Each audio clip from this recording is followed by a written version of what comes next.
ษาเราภาษาเราลุ่มบ่ โอ้โหแต่ว่าบัวทางร้องนี่ จังเบาเนาะฟังเข้าใจนั่นอยู่เนาะน้องซีโอ้ยลืมไปแล้วต้นไม้ขึ้นมาหัวจีนเนาะฮะมันมาที่ไหนอยากติ๊กต็อกน้องซีนะฮะน้องซีเวอร์เป็นภาษาอย่างภาษาลาวหรือภาษาไทยภาษาอังกฤษบ่น้องซีเรียกว่าพี่ไอซื้อนึกเด้อ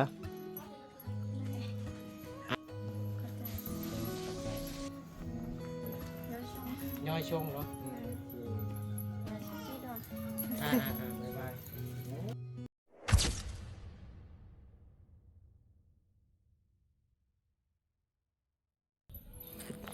พอดีเขาเห็นผู้สาวมองกำลังลินติ๊กต็อกอยู่เนาะสบายดีพี่น้องเนาะสบายดีบทสกูทุกคนด้วยยินดีต้อนรับเข้าสู่ซองเบาดึกเผาไหลเส้นเก่าเหมือนเคยเนาะตอนนี้เบานึกอยู่บ้านน้ำปุยเมืองเพียงแขวงสยามบุรีสมปเราเนื้อเนาะกะสิมาเบิ่งการกะเกียมสิจัดงานบุญกินเจียงของชนเผ่ามงอยู่บ้านน้ำปุยพี่น้องเนาะทั่วเมืองสยามบุรีทั่วเมืองเพียงนี่เขาจะเตาโฮมกันอยู่เดินน้ำปุยพี่น้องเนาะเขาเห็ดอยู่บ้านน้ำปุยนี่อย่างอีก2 มื้อ 3 มื้อนี่เขาก็จะจัดแล้วพี่น้องเนาะก็เลยมื้อนี้ก็มาแล้วก็พอดีเจอบังเอิญเจอใส่น้องยังก่อนน้องซีว่ะสบายดีน้องซี สบายดี เดี๋ยวเมื่อกี้น้องเห็นน่ะคือมาเล่นอยู่นี่น่ะถ่ายรูปบ่น้องซีจังปีบ่ฮะ14 15แล้ว14ใครก่อนโดนแล้วเขาสร้างมานุ่งสุดมงงามแฮงพี่น้องน้องบ่นึกกะโอ้ยอยากถ่ายให้พี่น้องอยู่ทางบ้านได้ครับเบิ่งครับส้มเนาะหมวกก็งามเนาะงามแต่ตีนจำหัวเลยพี่น้องเนาะชุดก็งามคนก็งามน้องซี่ก็งาม ยังเข้าเรียนอยู่บ่น้องซี่เขานี่คือน้องบ่ดีกว่าอันนี้มันเรียนเขาฮะเป็นพี่น้องบ่เพื่อนผู้ใด นี่เป็นอันพ่อ ว้าวพายไปดินที่ไหนบ่ได้บ่พายไปดินที่ไหนบ่ไปทางไหนไปทางหน้าทางล่างทางนี้บ่ได้บ่ไปทางนี้มาลินนำน้องซีบุดนึงก่อนเนาะพี่สาวมงวันนี้กับบุมีไม้เลยพี่น้องเนาะบุมีไม้โอ้เขาบ่ได้ซื้อขนมอันนี้หนูอันนี้ได้เงินน้องบ่ต้องเลี้ยงไก่ลายบ่ขายหายจักตัวบ่ฮะบ่ขายพ่อแม่ไปใส่หรอฮะไปให้คือว่าปินลั่งใส่อายใส่นะปินลั่งใส่ปินหน้าใส่ FC โอ้ FC กำลังเบิ่งอยู่เนาะนุ่งสุดม่งเลยไปเต้นนำเขาบ่ไปเต้นอยู่เดินนี่บ่มาเต้นน้องซีใครเข้าเงินได้บ่สมมุติให้เข้าไปเงินเนี่ยบ่ผิดหยังบ่ผิดหยังบ่ผิดฮิตคองหยังสิบ่น้องซีเลี้ยงไก่หลายเนาะ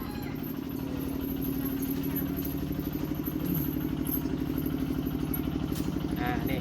เงินน้องเนาะเปิดไฟได้บ่หน่อย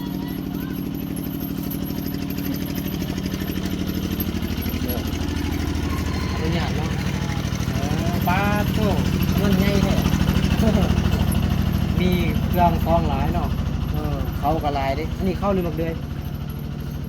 เข้าบ่โอ้ยบ่มีไม้เนาะก็จะบ่ได้ยินเสียงน้องซี่น้องซี่นอนไหนฮะนอนใส่ น้องซี่นอนสานอนนี่บ่เล่นนอนพุ่นนอนนี่นอนในผู้บ่าวอันบ่ บ่แม่นบ่มีหูเบาเถื่อบ่มีเถื่ออ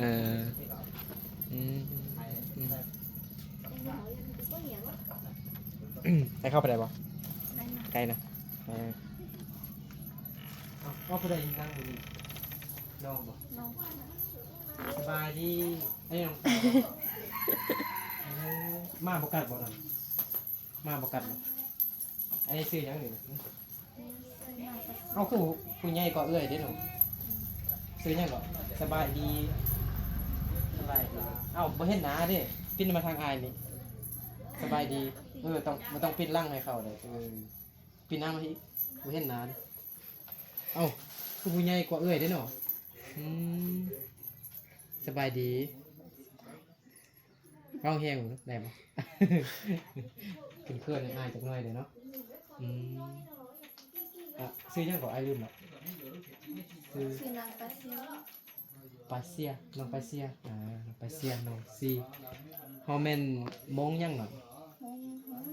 มงบื้อมงบื้อมงบื้อเลยมีแต่ผู้สร้างงามๆหน่อยต้มน้ำอีหยังนี่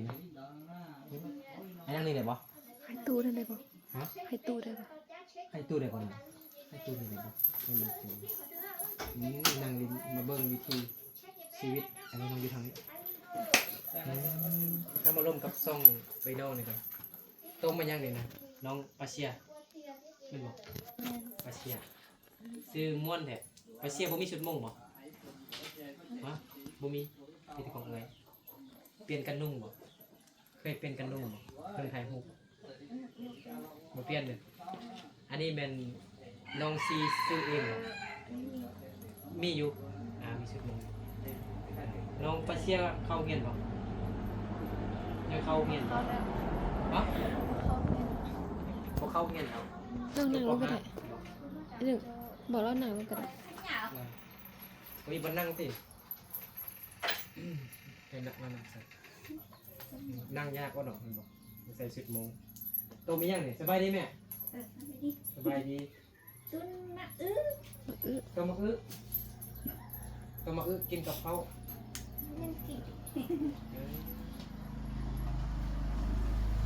เปิดเบิ่งไหนบ่แม่นมาอื้อนะเป็นอะไรเสียเพชรว่านเนาะว่านถึงใจเลย ไหนเร็วไหนเร็ว โอ้ยบ่ทันได้ซื้อขนมมาสั่งมาเบิ่งเขาจัดงานบนกินเชียงพี่น้องมื้อนี้ก็อากาศก็ครึมๆจักหน่อยนะพี่น้องน้องปาเชียจบแต่ป .5 บ่ม .4 มันเอาเนี้ย ปาเชียว่าให้ลุมเล่าได้บ่ให้ลุมมงเป่าสิเป่าลุมเล่า เกิดอะไรเราจะป้อนลุงเธอเย็น ไปลุมเล่าเป่าลุมเล่า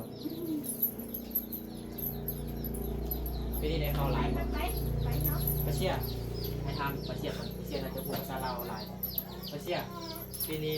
ครอบครัวน้องปาเชียได้เข้าหลายบ่ได้จักเป่า มั่วได้ปีนี้ได้เข้าจักเป่า เต้าเอแม่ก็ใครเตี้ยเต้าเอเต้าชาเจ้าเนาะ ฮะบ่ฮู้ภาษาเล่าภาษาลาวลุ่มบ่ หูแต่เราบัวทางร้องพี่ บ่จำเว้าเนาะฟังเข้าใจนั่นอยู่เนาะมาถามผู้ใหญ่เอาเนาะถามน้องซี่เอาบ่มีนั่งตั้งนี่เด้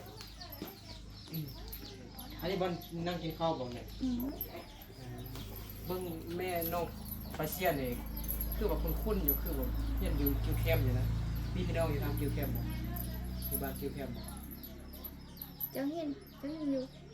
บ่อันเบิ่งหน้าเลยคล้ายๆคือเคยเห็นอยู่นะเคยเห็นอยู่นะอยู่บ้านคิวแคมป์บ่ บ่มีดิ มีพี่น้องอยู่คิวแคมป์บ่ บ่มี บ่มี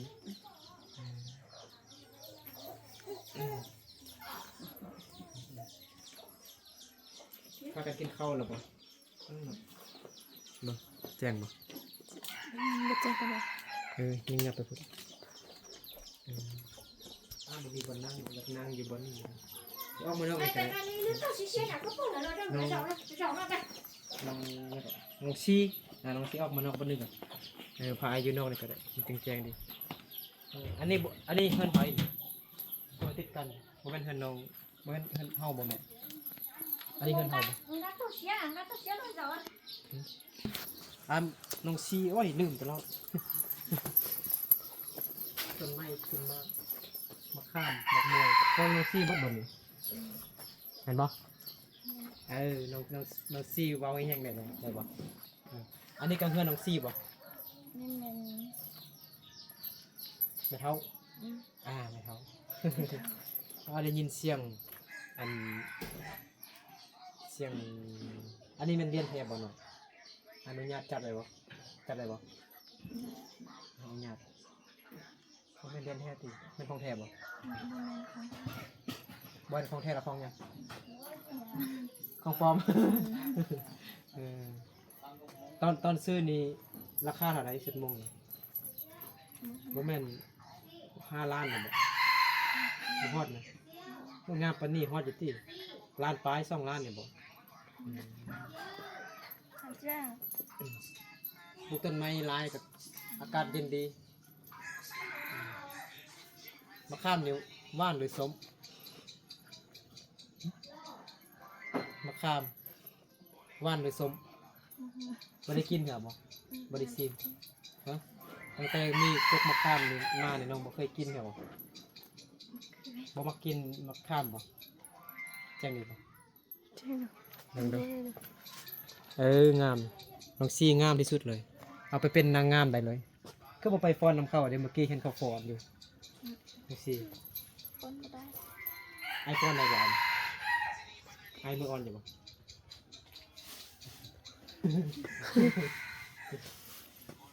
กินข้าวแล้วบ่ thì được แค่ยังกินมื้อเช้านะอวยจินเนาะฮะ đấy đó นั่นมาที่เนี่ยอยากกินต้มอยู่นอนเศร้ากินพัก ไอ้กระหูสามวงเลยนึ่งอยู่บางคำnormal how day how beer กินเหล้าว่าใช่ไหมกินเหล้าภาษามงว่าใช่ไหมกินเหล้า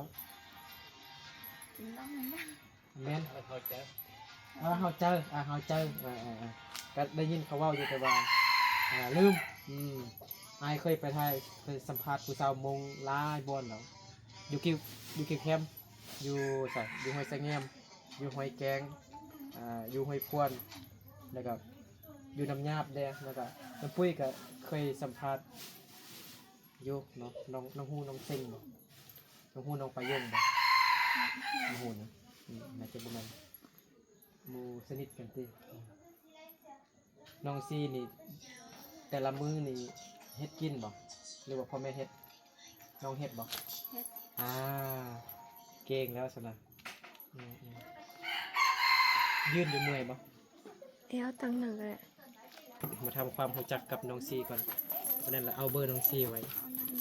เพื่อมื้อหน้านี้มาบุญกินเจียงนี่ให้น้องซีพาเที่ยว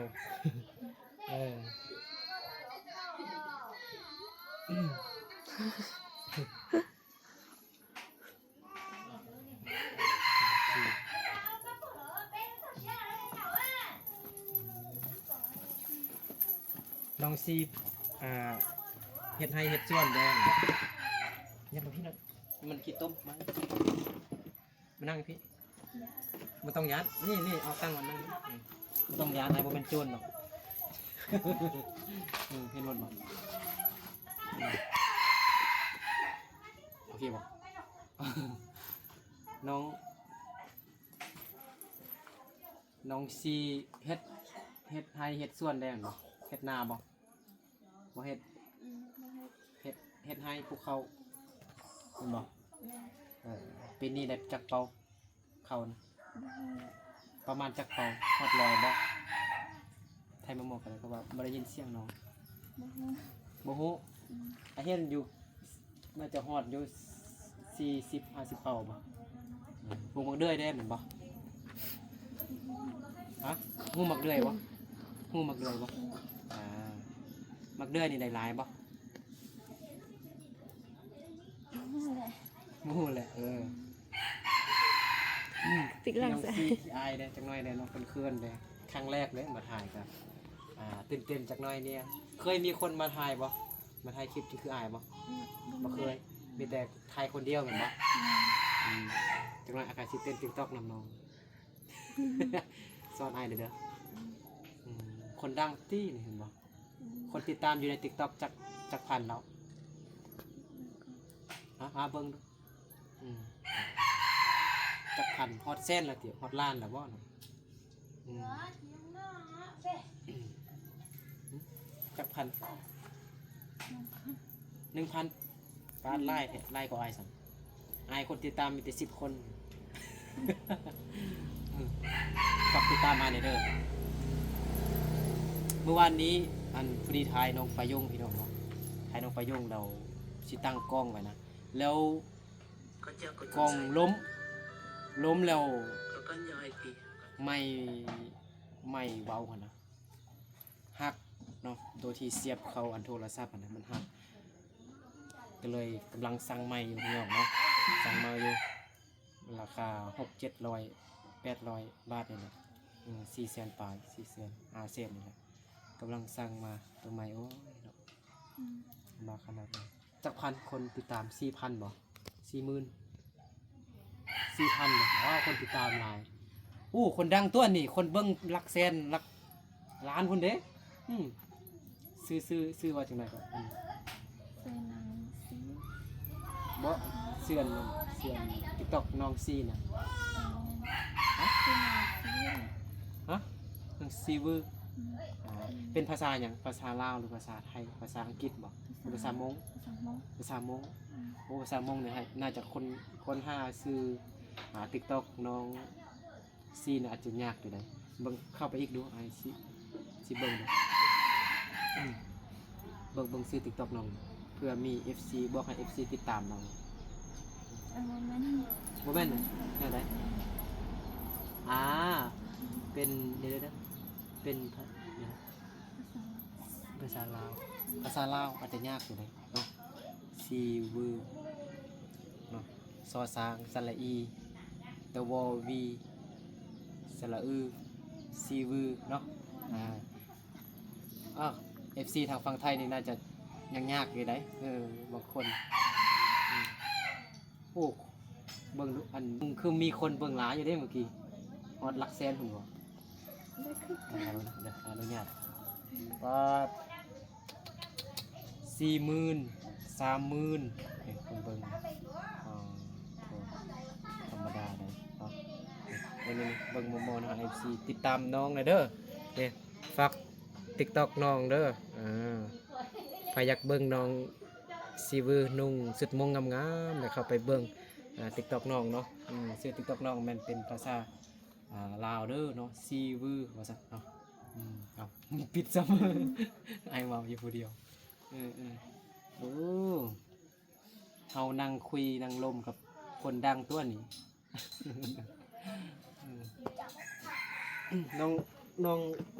น้องซียังเข้าเรียนอยู่เนาะอยู่ม14 ปีบ่หรือ14 ปีเนาะ14 ปีอยู่ม.3ผู้ใหญ่หรือน้องใหญ่แล้วคิดว่าอายุ17-18 ปีแล้วคิดว่ามันผู้สาว17-18 ปีอายุน้องยังน้อยอยู่แต่ว่าเราใหญ่ก่อนอายุเนาะเรียนเก่งอยู่บ่ได้ที่1อยู่บ่บ่เคยได้ที่1ได้ที่หยังเก่งที่สุดได้ที่หยังที่7เก่งแล้วได้ที่7เก่งแล้ววิชาที่ถนัดที่เก่งที่สุดแม่นวิชาหยังวิชาเต้นฮูปวิชาแต้มฮูปนุ่มๆผู้ใดอยากให้น้องวาดฮูปแต้มฮูปให้กับมาหาน้องซีเด้อให้น้องซีแต้มให้แต้มฮูปอ้ายได้บ่ได้ สมมุติเนาะแต้มฮูปอ้ายนี่ต้องใช้เวลาจักนาทีจักชั่วโมงถึงแต้มได้สมมุติอ้ายก็อยู่ซื่อๆให้น้องเบิ่งอ้ายแล้วก็เตะไปสินะประมาณบ่คือก็อันเป็นฮูปห่างคนก็ได้แล้ว ใส่เวลาโดนบ่ บ่โดน บ่โดน1 นาที จักนาทีซั่นบ่ฮู้แหละ ยังบ่ได้ทำครอบครัวน้องมีจักคน ทั้งหมดมีจักคน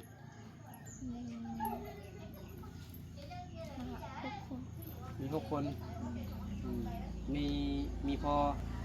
มีแม่มีผู้ใดบ้างมีน้องซีแล้วก็มีน้องกาเซียแล้วก็มีน้องเศร้าแม่น้องอูเมื่อกี้เนาะแล้วอีกตึมคนนึงเป็นผู้ใดน้องทรายบ่น้องทราย6 คนเห็นบ่แม่นบ่แม่นหรอบ่6 หรือ 7 มี มี8 คนมี8 คนเมื่อกี้นี่ไอ้เห็นแต่พ่อแม่พ่อกำลังขี่รถตังมักเลยไปค่ายบ่ค่ายได้เงินแล้วครับซื้อขนมให้น้องกินบ่ น้องซีเป็นคนนะครับพี่น้อง เศร้าโมงนี่อายุซ้ำน้องนี่เอาครัวได้บ่ เอาแล้ว น้องนี่เด้ประมาณจักปีถึงเอาครัว แล้วน้องอยากได้ผัวนี่ประมาณอายุเท่าไหร่20 ไป20 กว่าปี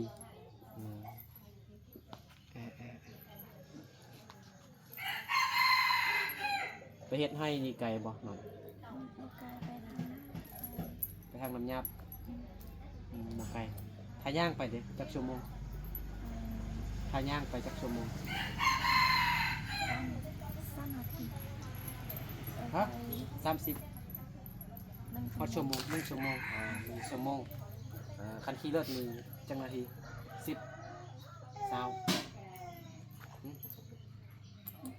โอ้โห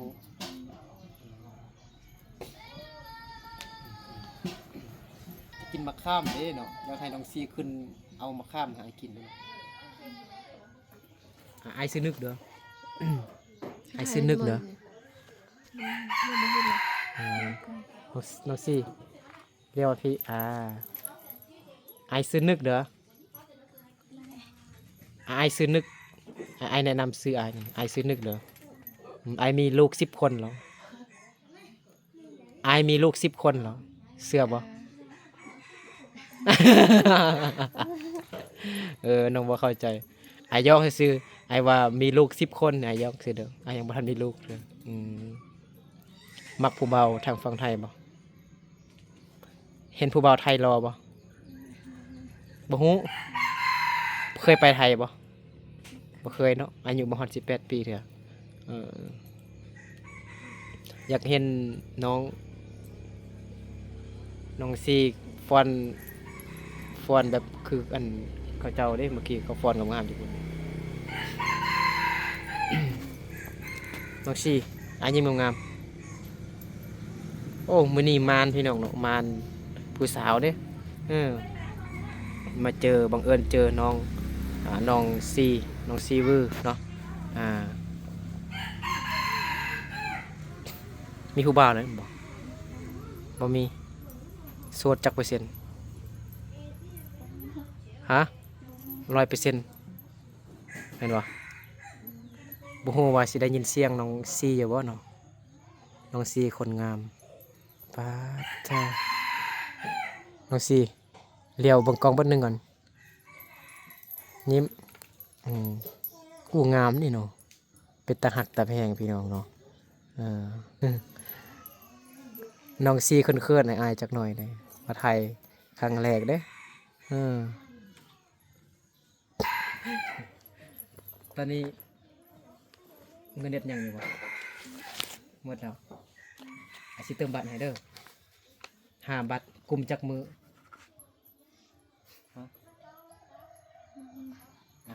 ไอ้เติมบัตรให้เด้อหลักเติมบัตรให้บ่เป็นหยังไอ้ตั้งใจเอาให้เติมบัตรเอาขอบใจ5 บัตรมีกลุ่มได้จักมือจักวันเติมเป็นมือบ่เติมแนวไหนน้องเติมเน็ตนะเติมโทรศัพท์เติมแนวไหน ตาม10,000 10,000แล้วลินใดจักมือ 2 มื้อ 2 มือ เข้า TikTok นี่มันกินหลายนะอืมโอเคขอบใจเด้อให้กลับก่อนเด้อ ใจ ขอบใจเป็นยังไงตื่นเต้นหลายบ่ ตื่นเต้น ตื่นเต้นหลายเนาะมาถ่ายครั้งแรกเด้แต่ก็บ่เคยมีคนมาถ่ายมาสัมภาษณ์น้องมันบ่บ่มีไมค์พี่น้องเนาะไมค์เอาหักแล้ว บ่ฮู้ว่าได้ยินเสียงน้องซีอยู่บ่เนาะไม่ได้ไอ้มาลิ้นน้ำอีกได้บ่ถ่ายลิ้นอยู่เดินเนาะไปเบิ่งผู้สาวหลายๆเบิ่งผู้บ่าวเนาะ โอเคพี่น้องเนาะวันนี้ก็ได้มาลิ้นน้ำน้องเนาะบังเอิญเจอน้องซีก็เลยมาแวะลิ้นดีให้น้องซีนิดนึงเนาะน้องซีก็เป็นคนที่นิสัยใจคอดีพี่น้องเนาะผู้งามเป็นตาหักเนาะผู้สาวมงเนาะ14 ปีให้เขาเรียนอยู่ม.3พี่น้องเนาะโอ้ยังอีกหลายปีเนาะจึงจบม.7 เรียนจบม.7บ่ฮอดแต่ม.4สิเฮ็ดแต่ฮอดม.4เลยจบม.4เลยสิเอาผัวเลยสิไปหาเงินไปเฮ็ดให้คือน้องยิ้มงามเลยฟันน้องงามดี ฟันเป็นภาษาไทยเลยโอเคเนาะขอบใจน้องซีเด้อให้กับคนเด้อบายมาลิ้นน้ำอีกเด้อขอเบอร์ไว้ได้บ่ได้โทรศัพท์น้องมันขอเบอร์น้องซีไว้มันน่าจะมาลิ้นน้ำอีกเนาะปีหน้าจึงมาลิ้นน้ำอีก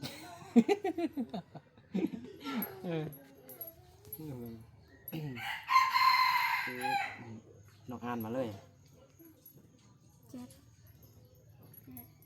เดี๋ยว 8 3 4 1 แป๊บนึงนะเดี๋ยว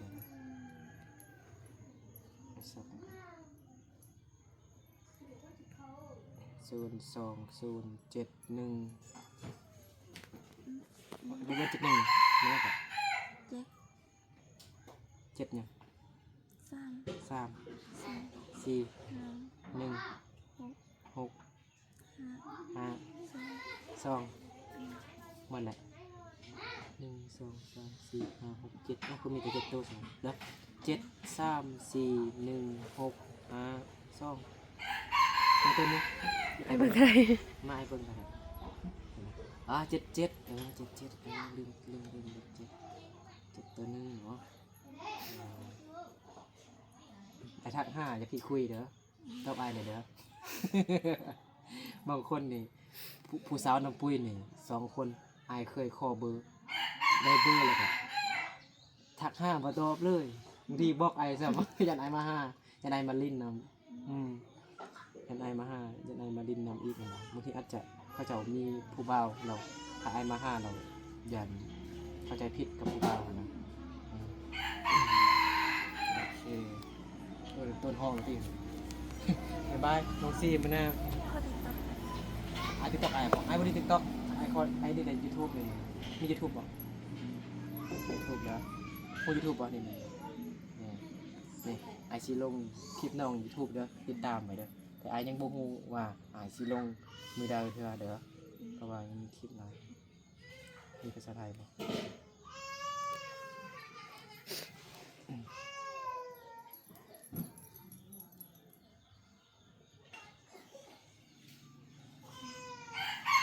ในยูทูบคนติดตามจากคนเหรอคนติดตามจากคนเหรอเล็กยังขนาดอยู่ทางหน้า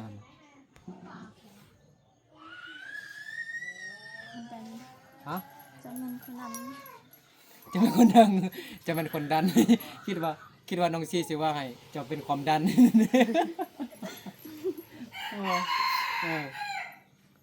คนที่ตาม50,000เหรอเดี๋ยวไอเฮ็ดซองเดี๋ยวไอลงคลิปมันจะเด้งออกนะกดกระดิ่งเลยเห็นบอกเห็นกระดิ่งข้างๆกดติดตามจะมีกดกระดิ่งอีกนะอยากเบิ่งคลิปอันผู้สาวมงบักอะไรบอกนี่ไอ นนี้มันคลิปไอ้ลงเมื่อวานนี้น้องไปยงอยู่บ้านกิ้วแคมผู้สาวมงคือกันคนเบิ่ง2,000 3,000บาทโอเคบ๊ายบายบ๊ายบาย2-3 เทื่อแล้วบ่ไปจักเทื่อ น้องซีจนรำคาญเรานี่บ่รำคาญไหนบ่ กระจายเด้อ เดี๋ยวไว้ ไปดี สบาย ไปดิ ว่าเป็นภาษามงบ่ลูกบ๊ายบายว่าจังไดภาษามงนะ แล้วช่อง ย่อยชงเนาะโอเค มาช่วยพี่ดอน บ๊ายบายโอ้ยใส่เจ็บตัวดีพี่น้องเนาะเว้าแห้งๆเลยเนาะเว้าควายนี่บ่ได้เด้อโอเคพี่น้องเนาะเดี๋ยวติดตามตอนต่อไปเนาะติดตามว่าบ่นึกสิไปหาผู้สาวคนใดอีกพี่น้องเนาะส่วนหลายช่องบ่นึกก็มีแต่ผู้สาวมงเนาะผู้สาวมงงามๆพี่น้องเนาะขยันเฮ็ดเวียกเนาะแต่พอดียิ้มแย้มแจ่มใสดีพี่น้องเนาะ